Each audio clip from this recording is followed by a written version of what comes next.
This much is true. Everyone. Once again, this is Jay, and I want to talk to you about what's going on in our country today. But I want to give you a different perspective. I want to talk about the historical aspect of what's going on in the United States and how this is not different from what we've seen before. What we have here is a situation where we have to learn the lessons of history. There is a reason that the old saying goes that if you don't learn the lessons of history, you're doomed to repeat them. So we're seeing today restrictions on free speech. We're seeing anti-immigration policies being put in place, people being imprisoned and then deported. And these things are not actually new, and they've happened before in our history. Matter of fact, very early in our history, our second U.S. president, his name was John Adams, and he tried some of the very same things that you see going on in our federal government today. John Adams was elected in 1796. He was of a party at the time called the Federalists.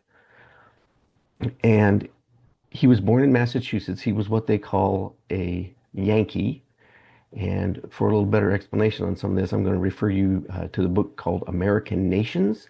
And I'll put that information on that book, including the author, down in the description on this video. But I want to go over some of the pertinent facts. So in 1796, this is only 20 years after the Declaration of Independence is signed and we have the American Revolution has happened. Okay.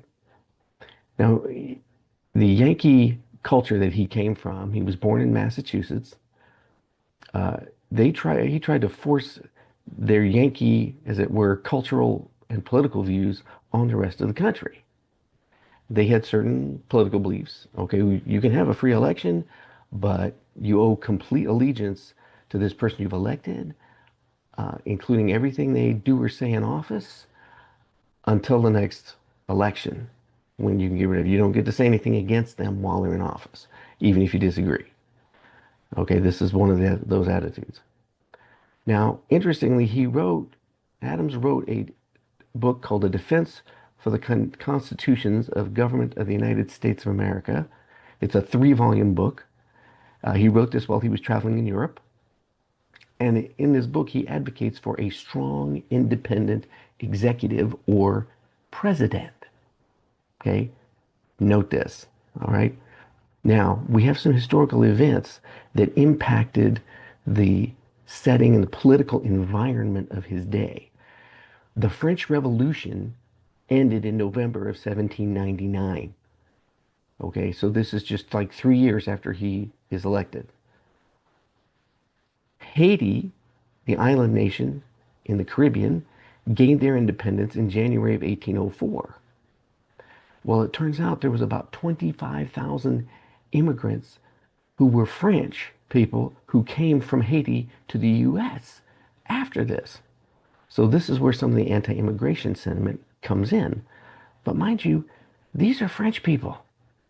They are other Europeans. Adams is of British descent. Okay, we're not talking about indigenous people that Adams is not like. No, we're talking about other Europeans here. Okay, the U.S. Congress under Adams passes in 1798 the Alien and Sedition Acts. Now this is a series of 4 laws that were passed. And here's the effects, and this is what's going to sound familiar to you in today's terms. The first, they changed the citizenship requirements in the United States. At that time, there was no birthright citizenship. You had to live in the country for a certain period of time before you were a citizen. It was originally 4 years. This law bumped it up to 15. Okay, so they changed citizenship requirements. Sound familiar? Okay. The Alien Friends Act allowed the president to imprison and deport foreigners at his discretion. Okay, and that's the friends. Where do we get to the enemies? Okay, the Alien Enemies Act allowed the president to imprison and deport foreigners in a time of war, invasion, or incursion. And guess who gets to define those things? Right. the president, right? There was no War Powers Act. This is too early in our history for there to be a War Powers Act for Congress. Okay.